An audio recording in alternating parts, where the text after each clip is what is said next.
Hey, how's it going, everybody? I've got this guy sitting next to me. This is my very good friend, filmmaker, and extremely awesome cinematographer, Justin Hartwell. Hello guys, how are you?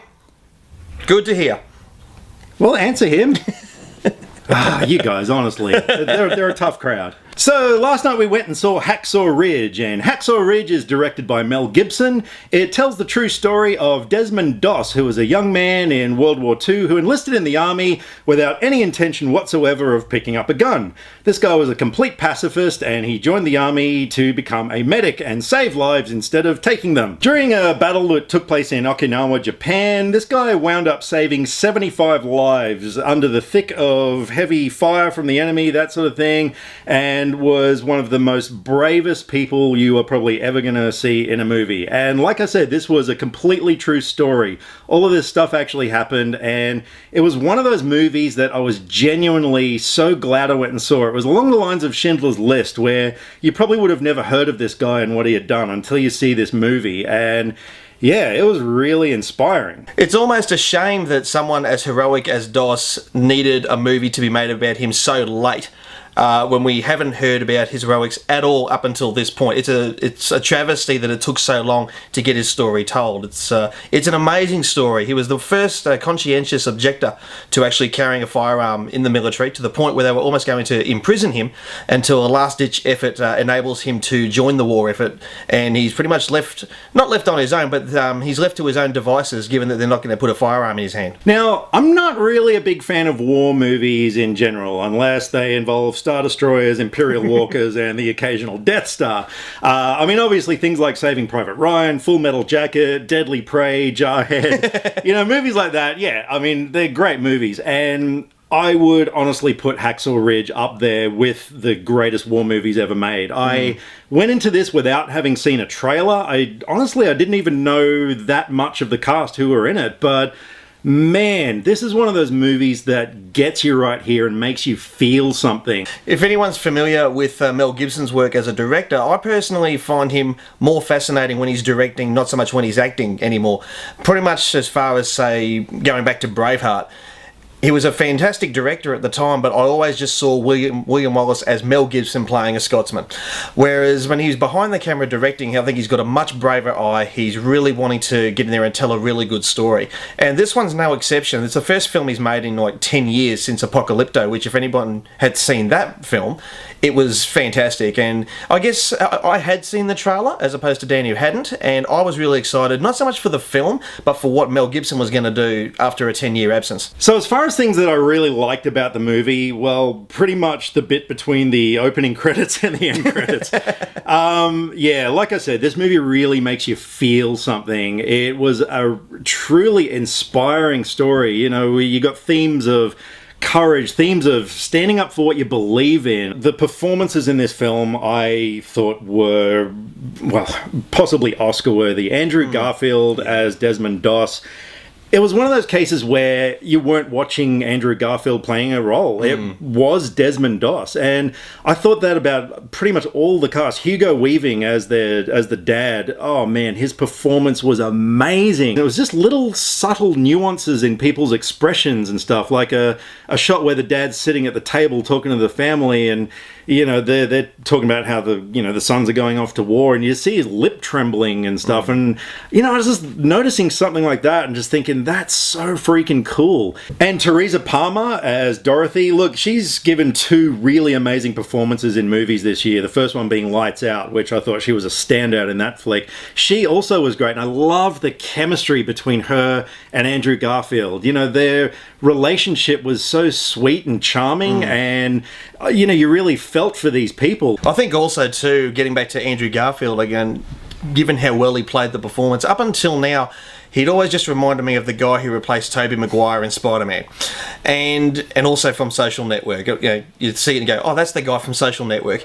Now you can actually see the movie and say, that is Andrew Garfield. And he has pretty much made this role his own. Getting back to what Dan was saying before with the whole cast, their strength is what they don't say. And there's a lot of underplayed emotion, but they're just bottling up in the film. And Hugo Weaving was my standout as well. He did a great job with, wouldn't say a little, because he did play a very pivotal role in the film as well, but he didn't overplay it. He very much kept it very reined in. It was a very restrained performance, and that made it so much more powerful. Well, I mentioned, I've got to give massive credit to the sound design on the movie. There's not a single sound in this film that you don't hear.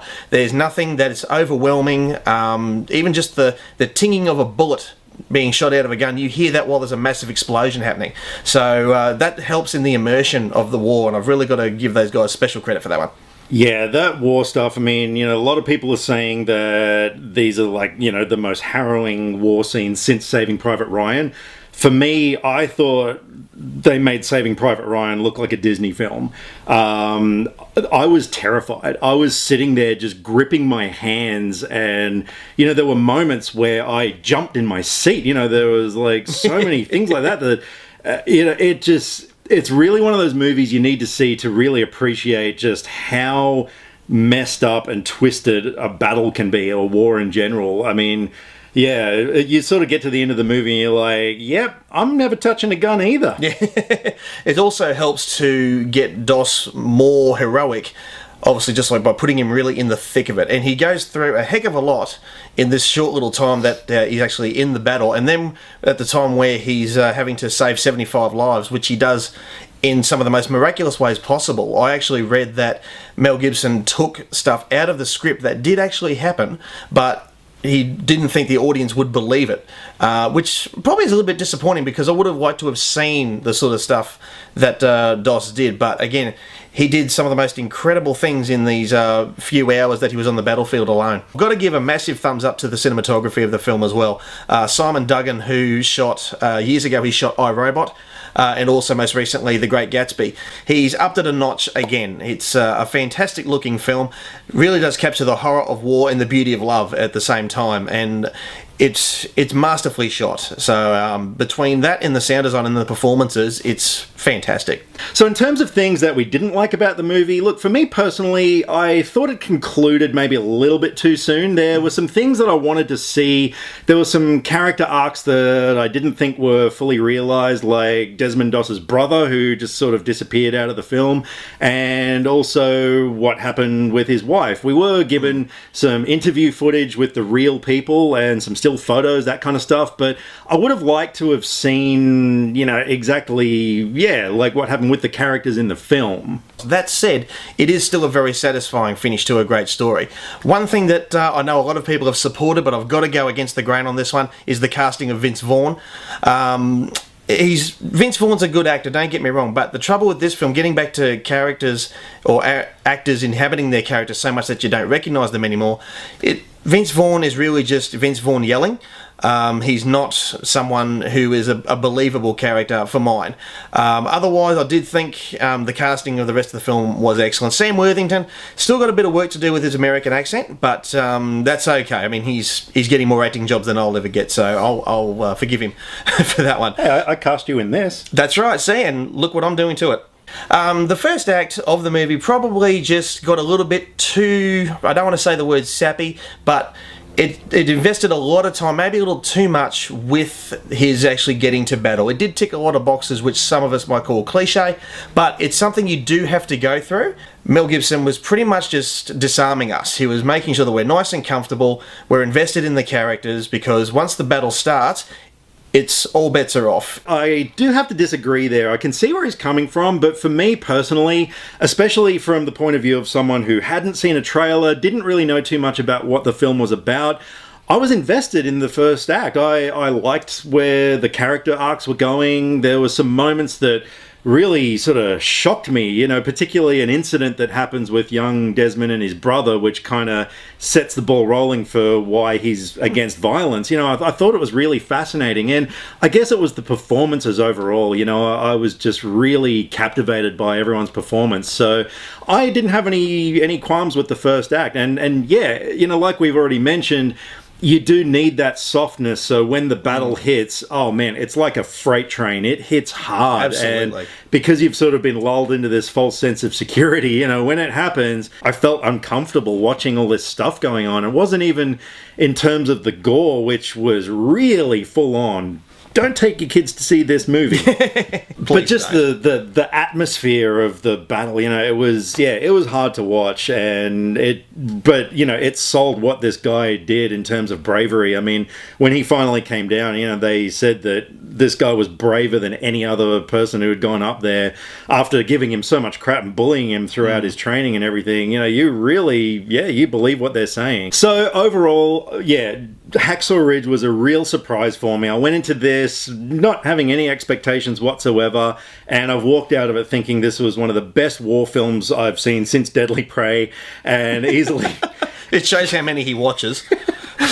And easily one of the best movies I've seen this year. It really made me feel something. It made me interested in a historic character who needs to be known about. Everything was near perfect in terms of performance, cinematography, sound design, score, directing. I think we've seen our first real Best Picture contender, and I thought it was a really fantastic effort. It's also great to see Mel Gibson back in the director's chair after such a long absence. I hope it's not too long towards his next project, whatever that may be. I'm going to give this one hell of a solid 8 out of 10.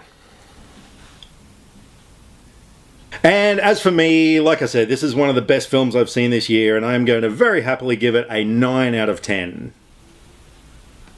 So a huge thank you to my good friend Justin for joining me on this review. I'm really looking forward to doing more reviews with his wealth of knowledge and stuff about movies. Hope to come back soon. So drop us some comments either here or on Facebook. Let us know what you thought about Hacksaw Ridge. All the social media links are down in the description below, because we love to talk about movies, and we would love to talk about movies with you. See you next time. Click subscribe to stay up to date with all the latest movie reviews. Skynet will be taking over any day now, so what have you got to lose? Nyah.